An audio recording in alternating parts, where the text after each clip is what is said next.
Tulsi Gabbard versus Hillary Clinton. What's really going on there? Tulsi served in the military. Tulsi went through background checks. Let's ask the question, why would anybody really think that Tulsi is a Russian asset? Again, she could be, but is there really any evidence of that? Many people are giving her a hard time because she went over to talk to Assad, and after speaking to Assad, she decided that, well, we probably should do an investigation as far as who really launched the poison gas, etc. I think it's important for people to realize how our minds are manipulated by all sides. Our minds are not only manipulated by the Russians, our minds are manipulated by the defense industrial complex as well. I am still trying to figure out why Hillary Clinton would come out and make an uncorroborated statement on Tulsi, and I am still trying to figure out why is it that all the major corporate newspapers, and not only these, all are coming out. And look, for the people that are against her right now, for the average American citizen, for the person that is reading the New York Times,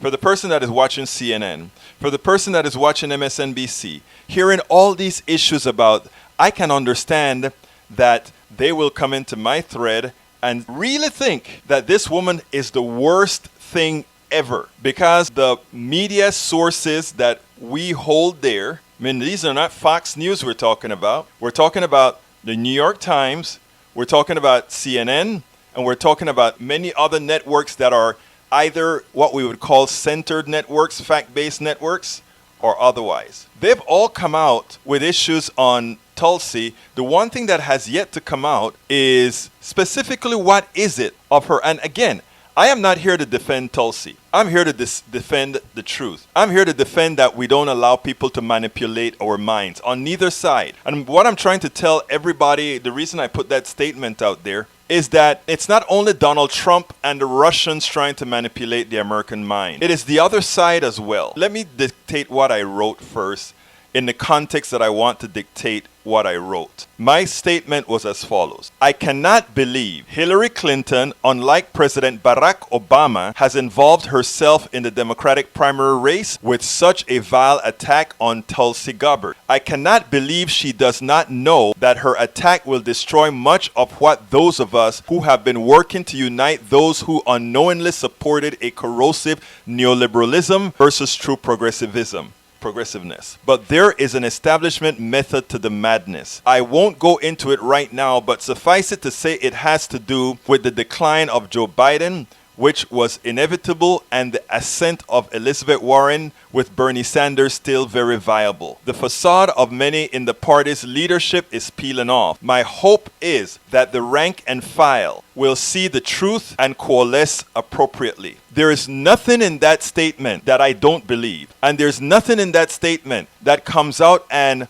arbitrarily condemns or defends Tulsi, Hillary, or whatever. I'm just saying, what we're doing is we're allowing folks with the platform, with the microphone, to potentially manipulate us on issues. There are a whole lot of good theories that can indicate why. Let me give a good example to everybody here, because this is the most disconcerting thing that I've heard. Somebody in the thread went ahead and showed that the judges say parties can rig, it's a private thing. If parties want to rig their elections, they can. When you see a consistent, controlled attack like this, you have to ask why. Why is it that all these institutions are being set up to come down on one person, a person that is unlikely to win in the first place? And when did that attack begin? That attack begins with the decline of the chosen one. And why do I call my friend Biden the chosen one? I don't know if anybody ever remembered Obamacare, when Obamacare was being litigated. All our media said one thing. When the Republicans came up with things like throwing your mother over the cliff or death panels or whatever, they would advertise it this way. The Republicans say that these are death panels and XYZ. The Democrat says that's not true, XYZ. When it came to Biden and his son, how did they describe it? The media comes out with every time the media mentions, I'm talking about CNN, MSNBC, and all the others. Every time the media mentioned about Biden and his son, they made sure to say specifically there was no evidence of wrongdoing. No, there was no evidence of wrongdoing. And I agree with that. There was no evidence of wrongdoing. But the media put in everybody's mind who was listening to them, there was no evidence of wrongdoing. We have this same thing with Tulsi. We have the New York Times, CNN, and all these other institutions, corporate institutions, come out, and nobody comes out and says there is no evidence to say that, they give the impression Tulsi has a reason to be a Russian asset. So what is Tulsi guilty of? And again, I'm just looking at it from the outside looking in. I have nothing on the inside that I know. But what I know is that she spoke to Assad. And what I know in speaking to Assad, she immediately said, you know what? Let's go ahead and have an investigation as far as whether this is a guy who released the toxic chemicals, etc., from somebody who's from Central America, who has understood how the CIA works, who has understood how all these different mechanisms work within the political system. I am not going to be against her saying, let's do a real full investigation to make sure there was no hanky-panky here to throw us into yet another war. Our military-industrial complex, they do things constantly because they're looking for a reason for sustainability, a reason for war. And many of our politicians are on the hawk for these guys. And not only for the military industrial complex, but for the medical industrial complex and others. The reason why Medicare for All, there's even a discussion about it, is that most people believe that they love their private insurance, as if private insurance does something for you, But it's all about the mind and how we actually program the mind. I am very disappointed in Hillary, first of all, let me tell you. But Hillary has disappointed me many times before. But I'm very disappointed that she came out and did what she did, and I just don't understand why she would do that. And I think what she has done is maybe I've always said that it's good to open scabs to clean them out. So within the Democratic Party, where there is some sort of a fissure, we need to clean it up. But many of us have been trying to do this cleanup in a different manner, right? I better give a disclaimer here. I am a Bernie Sanders supporter. I was a Bernie Sanders delegate thanks to my Kingwood area Democrats, who even as much as they were mostly Hillary Clinton supporters, they sent me to Philly as a Bernie supporter. They knew that I would do what's right. I'm not a Tulsi supporter. I know very little about Tulsi other than what I see on Wikipedia or what I see everybody else put out there. That's what I know about her. I think a lot of what's going on here is to create some chaos in the party. And the reason why we want to create that chaos is because, again, like I said, from the time that they attempted to push Biden was simply not going to make it as the presidential candidate. He just doesn't have the Democratic Party is now a progressive party, period. Even those people who are rank and file, when you ask their wants, these are polls that we do all of the times, my friends. But yes, folks, so this issue that we're having with Hillary Clinton and Tulsi Gabbard, I think it really needs to end. And I think the truth of the matter is I think Hillary Clinton owes Tulsi an apology. Tulsi hadn't gone after Hillary Clinton from... I have seen nothing where Tulsi came out and hit Hillary Clinton the way Hillary Clinton just hit Tulsi. If I'm incorrect, please feel free to correct me. But I do think if that's not the case, the woman is owed an apology. This was a woman who served her country. This is a woman who's still in the National Guard. This is a woman who, has the viewpoints of a lot of people, even though they're not supporting her. I am not supporting her. But what is occurring against her, I think it's a clear and present danger to the party. But I'm going to tell you something, and this is going to sound really bad.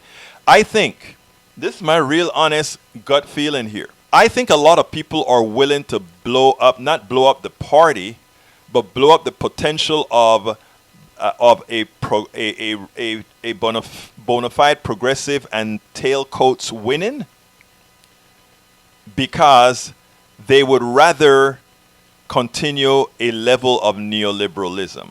I honestly believe this. And one of the goals personally that I think those of us who are doing this kind of stuff have to do is we have to talk to everybody.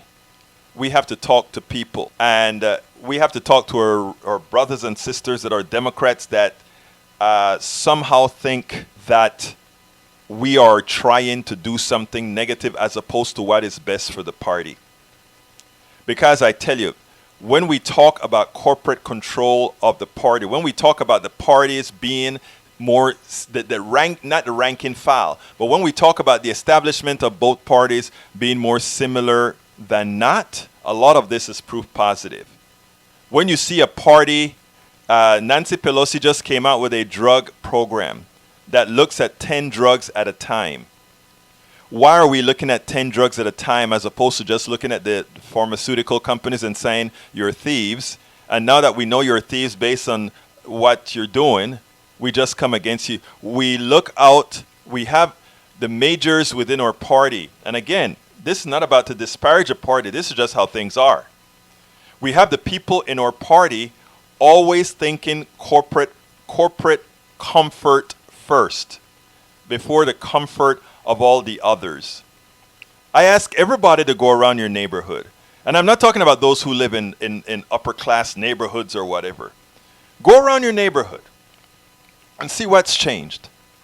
Look at your health care bill and see what's changed. Look at your student loan and see what's changed. Look at all these things and see what's changed.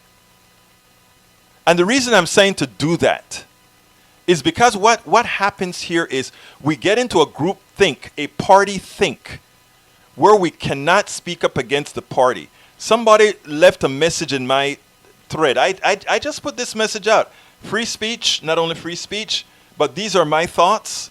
And I am not being rude with anybody. I'm not calling anybody by names. I'm being as civil as anybody can be. And somebody just comes out and says, "Oh, I'm going to unfriend you because your thought process is different than mine." Suppose I'm right. Actually, I think I'm right.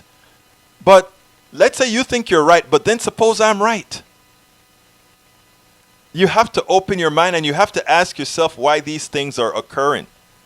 You have to ask yourself, why little Tulsi, who doesn't stand a chance of winning the presidency, in my opinion, why would they think they have to go against her other than she bringing I mean, one of the things that all people bring to these debates, a lot of people say, why are you running, even though there's a low, it's unlikely you're going to win. People ask, oh, so why are you coming into the debate? It's unlikely you're going to win. True. But the reason a lot of people do this is to bring new narratives into the debate so that it becomes a part of the discussion, eventually a part of the platform. And she is a definite anti-war platform. She is coming definitely with an anti-war platform. Let's see, Nada Kober says, Tulsi Gabbard is a tool, is not fit to carry Hillary Clinton's briefcase.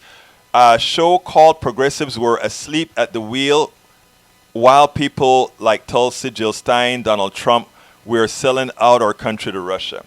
Nata, you're my friend. I don't see how you can say that. This is a woman that served her country. This is a woman that was in the military. She had to go through all her security clearances. I can't swear on anybody, but I don't think she's a tool. I can't swear for that, but I honestly don't think she's a tool. I think that, and for those people who say, well, the right wing likes her, of course they like her, because she has some positions that are diametrically opposed to the portion of the party that is neoliberal. Of course they're going to like her. It's not that they would vote for her. They like her as an opposition to the mainstream Democratic Party, and then they will use her for two things. They will put in your mind that she is an issue. They would never vote for her, ever. She's a true progressive. She's a true progressive. They would never vote for her. She had some issues where in the past she was anti-gay. But let me think for a second. Did Barack Obama not want to do same-sex marriage for a while? Did a lot of people still say that Buttigieg... I had several people call into my show and say, You know, I like what Buttigieg is saying, but he's gay. And this is from progressive Democrats. We are not from a prejudicial point of view. Progressives and conservatives are not very different. We just try to be better at it. We just try to use the intellectual part of our minds and say, yeah, but we shouldn't be that way. We shouldn't be that way. Let's talk differently, and maybe we can be differently. But I mean, it's not all that much different. I go to conferences all the time. And when I go to these conferences, I mean, I see it. So please. And now, Nata, my friend, I don't think it is right for us to just buy the narrative that is brought down from us or to us from the party proper. It is just not right, especially for somebody who has served this country. This woman has served this country. Most of us, I garner, that's listening to me right now or that's answering these questions, has never served in the military and say, I served the country. I think, given that she served in the Middle East, yeah, she earned that right to go and speak and hear Mr. that crazy guy in CDS point of view. I mean, I'm from Panama, originally Central America, and I know the things that the CIA did. I know when the bombs were flying in Panama that they were undeserved. But over here, that's not the news that Americans got. Americans never got the news as far as what occurred out there in Panama. The good thing about why I can be sure about it is that I was there. I wasn't there. My father was there. Okay? So we have to accept a certain amount of skepticism when our government tells us things, when our party tells us things. One of the reasons I do what I'm doing, independent media and all of that, is because I think we ought to learn to make up our mind. Let's see, Egberto, nothing has changed. I can show you by history. And when it comes to Tulsi Gabbard, she's got endorsed by a Ku Klux Klan former grand. Wow. Now, a Ku Klux Klan, suppose he endorsed you. I know you're not a bad person. Suppose he endorsed you. Can't you understand the psychological warfare that they're running there? Of course. There's going to be a whole lot of these things occurring in the next few months. You're going to have right-wingers create bots that's going to go pollute the mailboxes of Elizabeth Warren. The Russians are, if you want to see what's going to happen here, watch the dissension that's going to occur in the Democratic Party with Facebook. Now, remember, and let me show you all the things that are occurring, okay? Zuckerberg says he's not going to limit political speech from the politicians. If they want to come and lie, they can. What that means is bots are going to have freewheeling on the internet. Bots can go free. For those who don't know what a bot is just a simulated person. They're going to create thousands of persons to create a false narrative. They'll just start populating Facebook and Twitter and Tumblr and all these things with information that seems true. Just like the Russians did in, I think, Philadelphia, where they got black folk for Donald Trump, and they were able to get people to show up for a meeting, for what do you call those things? A meetup. So all of these kinds of things are going to happen. And it's not only going to happen from the side of the Russians, and that's what I'm trying to tell folks. It's not only going to be from the side of the Russians. It's also going to be from the side of, I know a lot of you don't like to hear it, but from the neoliberals. And the reason why is this. Harry Reid said Elizabeth Warren will fall in line. That's what he said. In other words, she's only pushing Medicare for all right now to win the election. She'll fall in line. And that is a narrative that they're pushing right now. But I think deep down, many people know that Elizabeth Warren is likely to have had a fundamental change in her viewpoint after seeing what's been happening in this country to the middle class and to the poor, including many of the people that don't like her. They are seeing that we're but pawns in this whole system. And she may have made a real change. I am, some people tell me I'm naive for thinking that, because like I said, I like Bernie's policies, and Elizabeth Warren is mimicking Bernie's policies. Bernie calls his democratic socialism, Elizabeth calls hers accountable capitalism, right? But both of them, what they sure do is they make sure that we have policies to support the poor and the middle class. That is a clear and present danger for those people who are pathological hoarders of capital. And a lot of our friends in leadership are pathological hoarders of capital. And I think we have to understand that. And if they're not pathological hoarders of capital, what they are is also the wards of the pathological hoarders of capital. And what we have to do is not just fight or dissent or all of that. We just have to be smart and win. We just have to be smart and disregard it. We just have to be smart and do what we have to do. I wish, again, do you really think, let's say, Gary Rhodes says, Egberta, nothing has, oh no, I think I read that one already. Let's see if there's any more for me to read here. Tulsi is a double agent, a fascist asset. You see all these things that come out. Why do people say these things? I mean, how different is that than Donald Trump just going out there and saying the things that Donald Trump says? How different is that from Donald Trump doing that same thing? Come on. Let me tell you what, folks. We cannot allow any side, neither the right side with their Russian bots or the left side or the neoliberal side with their with their other bots. We can't allow that because we have too much in common. The masses, the middle class, the poor. We are the ones who have things in common. If you think most of those people out there, I ask a simple question. Except for the multi-billionaire politicians, how many, and I want you to think about this, how many of our super wealthy in this country has come out against Donald Trump? Think about that. I want you to really, really think about this. How many of these multimillionaires, folks that Trump can't touch them, they're already rich. How many of these multimillionaires, how many of these multi-billionaires have you heard? Now, Trump is a clear and present danger. We know that. We see what he's done in Syria. He's a clear and present danger. How many of the multimillionaires and the multi-billionaires have come out against Donald Trump?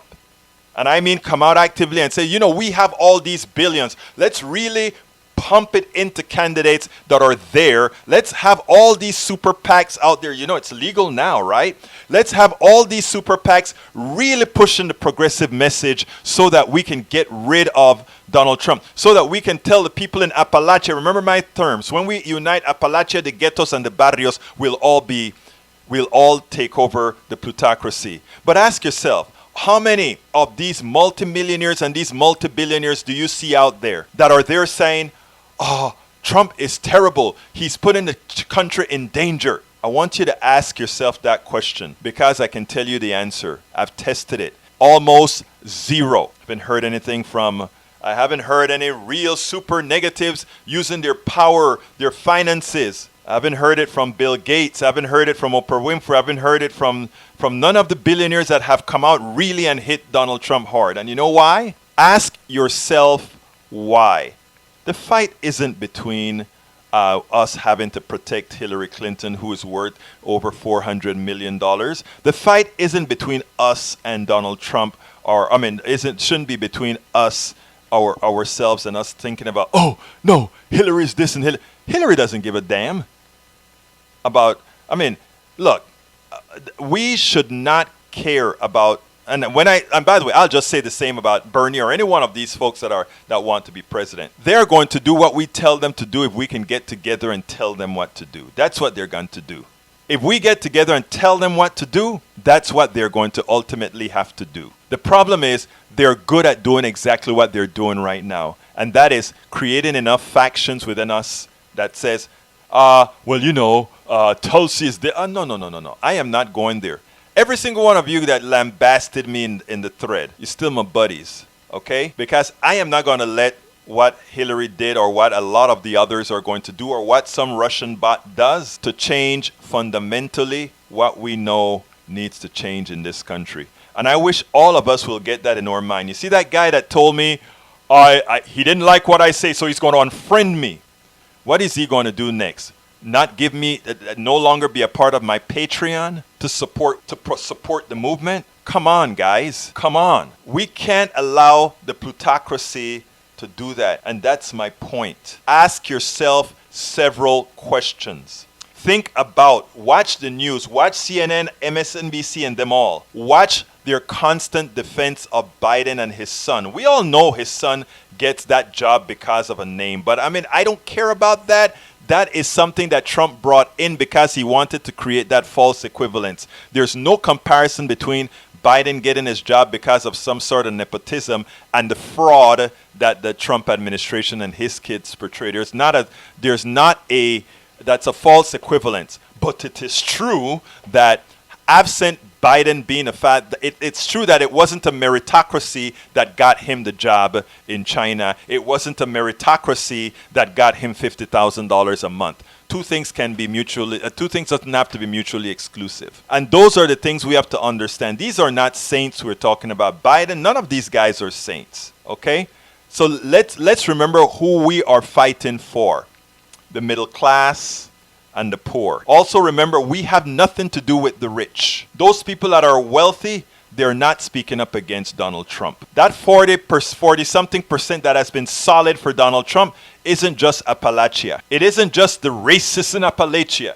It is also 15% of black men. It is also probably 20-something percent of Latinos. And the reason why is that the kind of messaging that they're doing is so easy to conflate things and do things. Let's look out for us, the middle class. And don't fall for, Tulsi's a Russian agent and all of that. No, let's just go ahead and vote that person in. I know who I'm voting for so far. I mean, I can change, but I know who I think has the middle class at hand. But man, we got to stop this, folks. We got to stop this. And like I said, all those people that gave me hell in the thread, I don't take any of that personally. And by the way, I think that person who left me a note, I'm going to friend you. Look, let me tell you something. I'm not here looking for, I am going to hurt because somebody unfriends me, because I won't. I don't like that somebody is not going to be listening to what I'm trying to put out there, because I think what I'm trying to put out there is very important. I think it's very important, and I think very objective. And not only that, with civility. In other words, with no attempt to insult or deride or whatever. But we can't allow this stuff to fester like this. I think Hillary Clinton, like I said, was completely wrong. Maybe, though, it's a good thing that she does this now so that some of us can come out and say, hey, I trust, I hope, I beg that you guys don't fall for the crap. What Hillary did was wrong. Tulsi Gabbard, I doubt she's an asset. I will swear for nobody, not even Hillary would I swear for. But this woman has served her country in the military, the war. This woman is still in the National Guard. This woman is anti-war. This woman is a progressive who wants a healthcare system. Hers is a little bit different than Medicare for all. But anyway, folks, please, I implore you, don't allow the establishment to take us off course. I implore you, do not allow neither the Russians, the establishment, or anybody else to do that. My name is Egberto Willis. This is just a special edition of Politics Done Right. Buenas noches.